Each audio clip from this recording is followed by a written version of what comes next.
You ask Tiger to solve. This deals with linear equations with one unknown. The final result is x equals 70 over 31. Let's solve it step by step.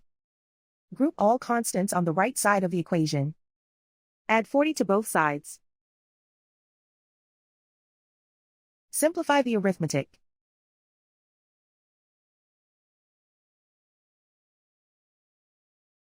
Isolate the x. Multiply both sides by inverse fraction 2 over 31. Group like terms. Multiply the coefficients. Simplify the fraction. Multiply the fractions. Simplify the arithmetic.